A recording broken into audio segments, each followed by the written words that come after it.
Hi Taurus! Welcome po sa ating channel. At ito ay inyong Daily Gabay Tarot reading for November 20, 2024. Please be reminded kung naka-resonate kayo, comment down. Kung hindi ka naka-resonate, ibigay niyo po sa iba kasi channel reading po ito. This is for you, Taurus, ngayong November 20, 2024.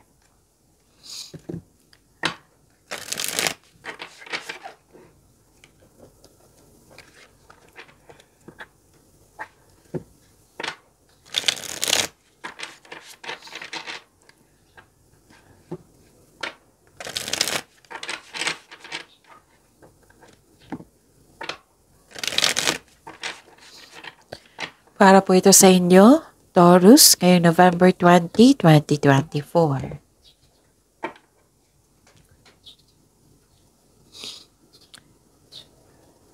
Maraming salamat po sa inyong patuloy na suporta at maraming salamat din po sa mga hindi nag-skip ng ads. Gamitin ang reading na ito bilang gabay lamang sa mga hindi pa nag-subscribe.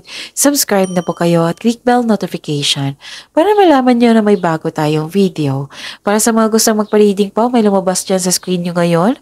Panoorin nyo po at sundin ang instruction. Calling the attention sa mga suki ko dito na Taurus. Open na po inyong Monday Gabay Tarot reading for November 2024. May 6 months from now reading tayo at love life reading po. So message me, Taurus, for schedule. Maraming salamat po. Please be reminded na iba yung boses ko ngayon. Nahirapan po ako magsalita kasi may sipon ako. So pahinto-hinto ako. Kailangan kong uminom ng tubig. Yun, slow ako magsalita ngayon para klaro yung mensahe. Spirits Guide, mga ganap po para kay Taurus ngayong November 20, 2024. Hindi 3 cards po.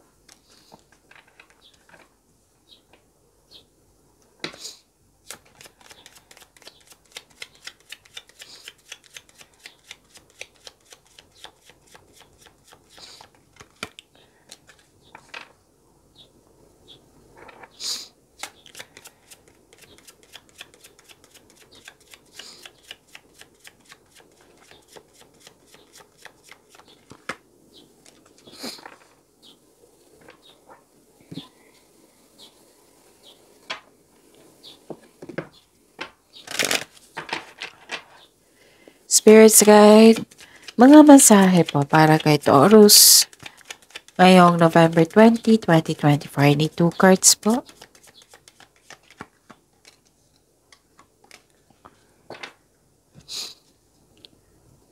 Okay. Ngayong November 20, 2024 para po kay Taurus, may nakita ko dito nag-uusap na magkakapatid. Pwede din magkaibigan mo na para mong kapatid. Nag-uusap kayo. You are very excited. Tapos, huwag po daw kayo maniwala agad sa chismis. Okay? Tapos, nakita ko dito, nagkaroon ng anxiety, pwedeng worried ka or stress dahil sa isang tao na sinisiraan ka. Pwedeng may nagkaroon ng loss of connection, loss of things. So, ingatan po. Pwede din, may loss dito eh. Pwede loss sa isang opportunity, loss sa isang bagay. Like for example, money, nagastaan, nawala, kinuha, na-damage, ngayon. Pero now, at the end of the day, nakita ko yung recovery dito, Taurus. So, nakita ko rin dito yung grupo ng tao na nagbigay ng suporta sa iyo. May personal and spiritual growth na nangyari. And some of you nag-take time sa nature, nag-meditate kayo. So, new rhythms are coming into your life now. You are encouraged to trust and adapt. So, may pagbabago. Kailangan mo daw magtiwala at i-adapt ito. The time is right to release old patterns. Yung sama ng loob mo, bigat na naramdaman mo. So, i-release mo na daw yan. Yung naalala mo sa nakaraan, na tapos na. So, i-release nyo po. You're ready to embrace the change. Spirits Guide, na po yung energy ni Taurus ngayon, November 20, 2024.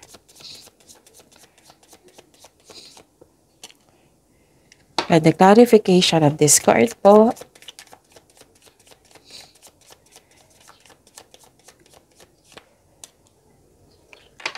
Remember, Taurus, at the end of the day, alam mo na ikaw lang taong may kakayahan at responsable na gumawa ng sarili mong katotohanan at kinabukasan. So, ano yung energy mo ngayon, Taurus?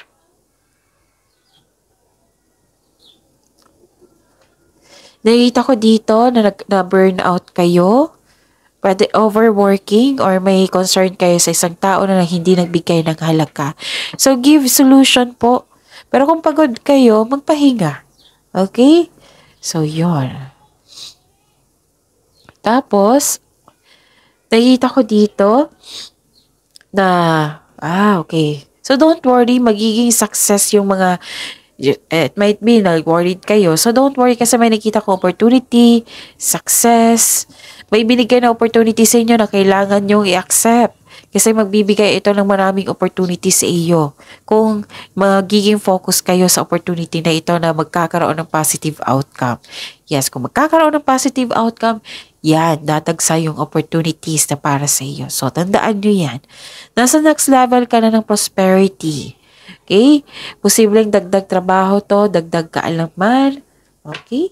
So, yun. Spirit's Guide, Career and Money po ni Taurus ngayong November 20, 2024.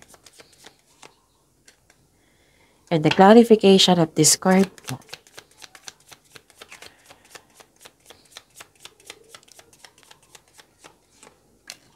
Okay. Sa career and money niyo po, may nakita ko ditong away. Parang ang isa sa inyo gustong manalo, gustong tama, ganun. May nakita kong ganito. Tapos, conflict to or argument. May pag-aaway po dyan or toxic na kasamahan. So, know when it's time to walk away from an environment na hindi nakatulong sa iyong growth at hindi nakapagbigay ng peace of mind sa iyo. So, listen to your intuition. It will guide you away from toxic people or toxic place. Okay? So, yun. So, okay. Greedy. Okay. Self-centered na tao. Greedy. Toxic nga. At dito yung loss of money. So, beware. Sa araw na ito, kailangan mong mag-beware dyan. Kasi ang loss of money, pwedeng nawala, nagasta, kinuha, the damage. So, yun. Pag-ingat sa kaperahan nyo ngayon. Okay?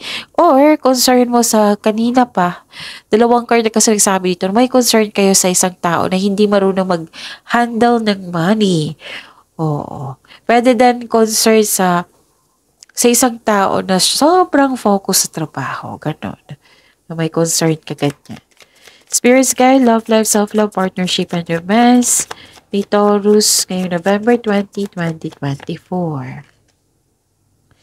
And the clarification of this card po.